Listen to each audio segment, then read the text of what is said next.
Okay.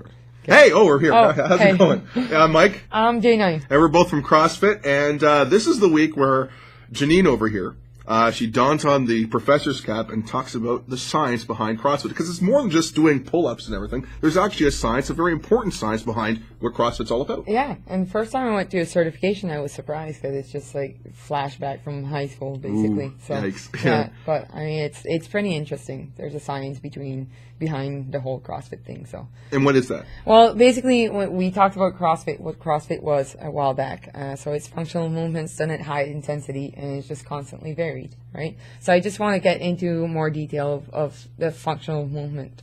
And so what exactly would be functional movements? Functional movements are basically, it's movements that you do on the everyday basis, right? Okay. So when you get off that chair, you do what? A squat. You do a squat. When you pick up an object, Deadlift. you do a deadlift, right? So we'll do those movements in the gym. Those are natural movements. Exactly. Okay. So that's compared to other movements that we'll do in other gyms with the machines. You get, for example, the leg curls. Okay. Right? Somebody invented that machine. They invented the leg curl movement. Okay. Compared to a squat, I can't tell you and say, hey, Mike, I invented the squat yesterday. I got to show you how a squat works, right? We were born to do it. So they are safe, they are natural.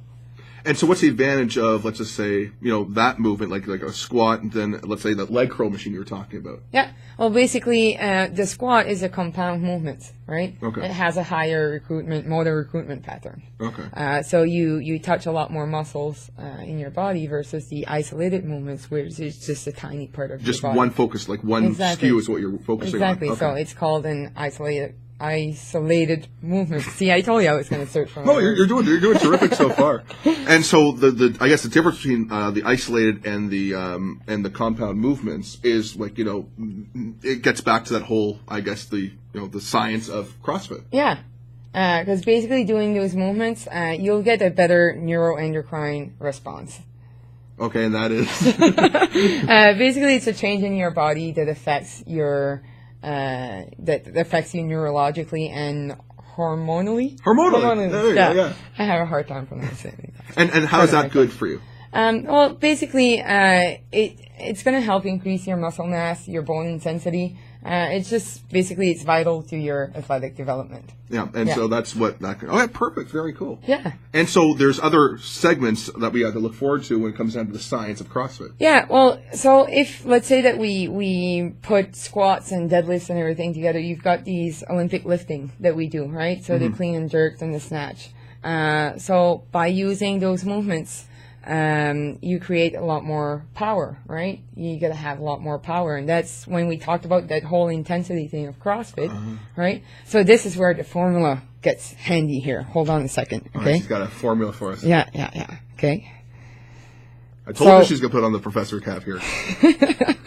So you remember, I'm gonna show this to people here. You remember this at school? I must have been sick. Look at how shaky I am. Okay. So basically, our goal at CrossFit is to increase. Oh, okay. Yeah. Our goal at CrossFit is to increase your intensity, which is here, right? Intensity equals power. It's the same thing, right? So basically, it's a force you're going to apply in an object for a long distance. D is distance. Okay. Quick as possible. Right? So, okay, that's good. So basically when we do like squats and just compound movements like squat, or when we talked about the Olympic lifting, we are able to apply a lot more force, longer distance, and quickly compared to isolated movements. That's going to increase the power and intensity. And so next week, I guess we go to more about intensity. Yeah, we'll get more into that. Sounds good. All right. Thanks, Professor.